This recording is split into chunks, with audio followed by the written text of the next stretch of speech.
السلام علیکم ناظرین، زه یم واجد الله او تاسو ګورئ زما فیسبوک او یوټیوب چینل. امید لرم چې خبرې او ژوند به مو ښه تېرېږي. ناظرین کرام، په دې وخت کې چې کومه لوبه ده هغه خرابه شوې ده او د هغې وجه دا ده چې یو طرف ته خو دا اطلاعات را روان دي چې علي امین ګنډاپور صاحب په قافلې باندې شلینګ شوی دی، او بل طرف ته دا خبرونه هم را روان دي، دا اطلاعات هم را روان دي چې د علي امین ګنډاپور صاحب په قافلې باندې د هلیکاپټر نه شلینګ شوی دی. د دې سره سره پاکستان تحریک انصاف دا خبره هم کلیم کوي چې په هغوی باندې سیده ګولۍ چلول دي، یعنی په هغوی باندې ډایرکټ چې کوم نه دي ډزې کړل دي. د دې سره سره که موږ وګورو سیسټم چې کومه فیصله کړله، سیسټم چې څه غواړي د هغې لپاره هغه نیکسټ لیول ته د تلو هم کوشش کوي، یعنی یو سټپ چې کومه دی هغه په دې باندې عمل کوي او دا خپله کومه فیصله چې دي کړله د خپله فیصله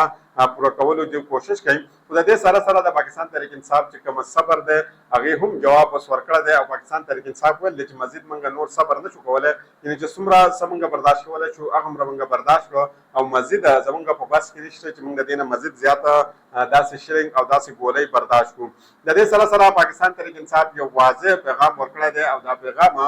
د سیسټم او نظام ته ورکړی دی که چېرته په موږ باندې ظلم زیات شو نو بیا به موږ څه کوو، د ډي چوک په ځای باندې به د اډیاله جیل رخ کوو، یعنې خپلې قافلې به د ډي چوک په ځای باندې کوم ځای ته بوځو، اډیاله جیل ته. او یقینا که چېرته دا کار وشي نو حالات به ډېر زیات خراب شي، ځکه چې کومه قافلې د خیبر پښتونخوا راغلي دي او کومه قافلې چې د ملک د نورو سیمو نه راغلي دي هغه بیا خالي هات لاس به واپس نه ځي. یقینا هغه به په هر حال کې چې عمران خان صاحب د اډیاله جیل نه راوباسي د هغې نه بعد به ځي. او بل طرف ته یو دا خبر هم را روان دی چې په اسلام آباد باندې به اوورټیک کېږي. د دې حقیقت څه دی دا زه هم ستاسو مخې ته ږدم. د دې سره سره یو اهم شخصیت چې کومه دی هغوی یو هنګامي ملاقات کړی دی. د دې ملاقات احوال زه هم ستاسو مخې ته ږدم. علي امین ګنډاپور صاحب دپاره یو څو ګنټې ډېرې زیاتې اهمې دي، ځکه چې په یو څو ګنټو کې به هر څه ښکاره شي، اوبه به اوبه او دود، لکه څنګه چې موږ دود کا دود اور پانی کا پانی ہو جائے گا، یعنی دا هر څه به بالکل ښکاره شي او زموږ مخې ته به راشي چې حالانکې حالات څه روان دي. د ټول ناول د تاسو دا وایم چې پاکستان تحریک انصاف چې څومره کارکنان دي په هغې باندې کریک ډاون جاري دی. دا کریک ډاون په دې باندې صرف په اسلام آباد یعنې په شهر اقتدار کې نه دی، بلکې په پنډۍ، اسلام آباد، پېښور نه علاوه یعنې د خیبر پښتونخوا نه علاوه چې کوم علاقې دي، که دا لاهور دی، که دا ملتان دی، که دا سایوال دی، که دا سرګوده ده، که دا سند دی، که دا بلوچستان دی، نو په هر ځای کې پاکستان تحریک انصاف په کارکنانو باندې چې کومه د شلینګ او د دې کریک ډاون جاري دی. خو د دې هر څه مطابق د هر څه باوجود پاکستان تحریک انصاف د دې مقابله کوي. او موږ که چېرته د جوړ شهرونو یعنې د پنډۍ اسلام آباد خبره وکړو نو دلته د پولیسو او دا کومه چې کارکنان دي دوی په منځ کې د انک مچولې هغه گیم چې کومه دی هغه جاري دی، یعنې څه وخت چې کومه دی پاکستان تحریک انصاف کارکنان پټېږي، بیا راښکاره کېږي، بیا پټېږي او بیا راښکاره کېږي. خو په ډېر څه مقامات داسې دي چې په هغې کې پاکستان تحریک انصاف دا پولیس چې کومه دي دا یې پوش اپ کړي دي، بیک کړي دي او دوی یې په سپا کړي دي، یعنې دوی یې شاته تمبول دي او دا پولیس د خپلو مقاماتو نه شاته تللي. که موږ د آغاز خبرو وکړو نو تقریبا 3000 انسوګیس چې کومه ده دا یې په دوی باندې راغورځول دي. خو د هر سره دوی بېسوده تللي او د هغې وجه دا وه چې په دوی سره چې کوم اسټاک و هغه اسټاک ختم شوی و او د پاکستان تحریک انصاف کارکنان په دغه ځای کې په ګلو کې پټ شوي چې کله د هغې سره اسټاک ختم شو نو دوی راووته او دوی بېرته چې کومه ده یو نوي انرژۍ سره راووته او د هغه پولیسو مقابله یې وکړه او د هغې سره یې تصادم وکړو. یو بل غټ خبر دا دی او دا افسوسناک خبر هم دی چې د عمران خان صاحب دواړه خویندې د ډي چوک نه ګرفتار کړل شوي دي. یقینا د یو سابقه وزیر اعظم دواړه خویندې ګرفتارول او بیا په داسې طریقه باندې لکه څرنګه چې هغوی ته لاس ورچول دي او ګرفتاره کړي دي، نو یقینا دا چې کومه دوه میسجونه دلته موږ ته راکوي، دوه پیغامونه راکوي. یا خو سیسټم دا فیصله کړله چې هغې کمزوري شوي دي او اوس د کمزوري سایډ نه چې کومه دی حمله کوي، یعنې د زنانو نه شروع کوي. یا سیسټم دویم دا پیغام ورکوي چې اوس موږ بالکل آخري حد ته رسېدلي یو او موږ نه په زنانو باندې اثر کوو او نه په نارینهو باندې کوو، لکه څرنګه چې موږ په دې زنانو نه آغاز واخیستو دا څرنګه چې موږ د نارینهو څه کړل دي دارنګې به موږ دا هر څه د زنانو څه کوو. یعنې سیسټم چې کوم دی اوس دا فیصله کړله چې دا بالکل آخري خط ته ځي. وګورو چې آیا په دې کې څه کېږي. دا موږ د شهر اقتدار اسلام آباد خبرو وکړو. په دې وخت کې پاکستان تحریک انصاف په کارکنانو باندې شلینګ روان دی په بلو ایریا کې او په چای نچاو کې، او د دې سره سره په اسلام آباد راولپنډۍ کې دا وخت د 804 چې کومه ده دا لګېدله، یعنې عام طور باندې حکومت د طرف نه و د 144 ده، خو عوام او کومه کارکنان چې دي هغو څه شی لګول دی د 804 دا په پنډۍ اسلام آباد دواړو کې د 804 لګېدله. محسن نقوي صاحب د هلیکاپټر په ذریعه باندې فضایي دوره کړله د اسلام آباد. د دې سره ډي سي صاحب چې کوم دی هغه هم ډي چوک ته راغلی دی او هغې د ډي چوک احوال چې کوم دی دا کتل دي چې آخر په ډي چوک کې څه روان دي. د دې سره سره شاهد خټک صاحب چې کوم دی هغوی هم یو پیغام ورکړی دی. هغوی ویلي چې محسن نقوي په کوم ورځ باندې زموږ حکومت راغی نو په پنجاب کې چې تا څومره ظلمونه کړلي د هغې حساب به موږ ستانه په هر حالات باندې اخلو. که د محسن نقوي صاحب په حوالې سره تاسو ته ووایم چې کله د پاکستان تحریک انصاف حکومت ختم شو د هغې نه پاس بیا د پی ډي ایم حکومت ختم شو. نو پی ډي ایم په دوران کې هم محسن نقوي صاحب د پنجاب وزیر اعلی و او د هغې نه بعد د پنجاب چې کومه نګران وزیر اعلی و هغه هم محسن نقوي صاحب و او هغه چې کله د نګران وزیر اعلی په وخت کې کومه نقصانونه کړلي نو هغه ستاسو مخ ته دي. یعنې نه د زنانو خیال ساتلی دی، نه د چا د کورونو د تقدس پامال ساتل دی، ان د خلکو په کورونو باندې چاپې والي هلته چې د زنانو او ماشومانو سره څه حالات کړی دی هغه ستاسو مخې ته دي. دارنګې نعیم بهاري صاحب هم ویلي چې د زنانو سره بدتمیزي چې کومه ده لګیا ده او بدترین شلنګ چې کومه ده دا هم جاري دی. هغه ویلي چې زمونږ چې څومره ورکرز دي هغه اوس هم پرجوش دي او د دوی په جذبه کې چې کومه ده هېڅ قسمه کمي تر اوسه پورې نه ده راغل.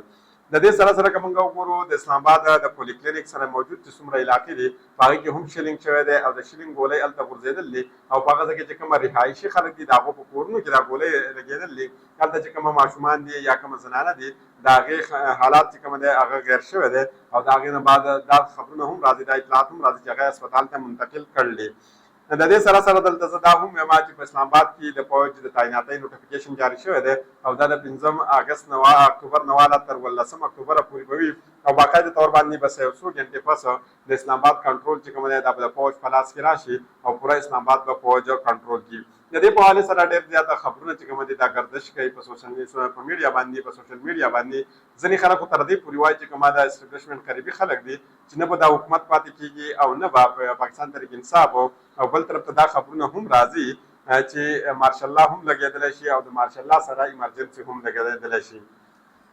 خو دا ټیم که موږ وګورو په پنډۍ کې دا کارکنان په فیض آباد او شمس آباد کې موجود دي او دوی دننه په کدو کې موجود دي. یقینا چې څه ټیم علي امین ګنډاپور صاحب هلته راورسي د هغې نه بعد به دوی په دې کې هم شرکت کوي. شیخ اکرم وقاص صاحب دا وینا ده چې احتجاج زموږ عیني حق دی. علي امین ګنډاپور صاحب دا اوس د پاکستان شهري دی. ګنډاپور چې کوم دعوا نه کوي په اسلام آباد پنډۍ باندې بلکې هغه سرکاري وسایل هم د دې دعوې دپاره د دې زور دپاره د دې قبضې دپاره نه استعمالوي. شاندار ګلزار صاحب دا صاحب چې کومه دا هغوی دا کلیم کړی دی هغوی ویلي چې ما دا اورېدلي چې د هلیکاپټر په ذریعې باندې د خیبر طوفانه چې راتلونکې کومه قافله وه په هغې باندې شلینګ شوی دی. د هغې اطلاعات چې کوم دي دا راغلي دي زما مخ ته. هغه ویلي چې دا ډېر انتهایي خوفناک کار شوی دی. هغه ویلي چې د بټو زرداري او د شریفه چې څومره خاندان لري د هغې خاتمه چې کومه ده هغه شروع ده او روانه شوې ده. د دې سره سره زه تاسو ته د شوکت بصره صاحب په حوالې سره وایم چې هغې ویلي چې موږ به په ډي چوک کې درنه کوو که چېرته انتظامیه په موږ باندې دومره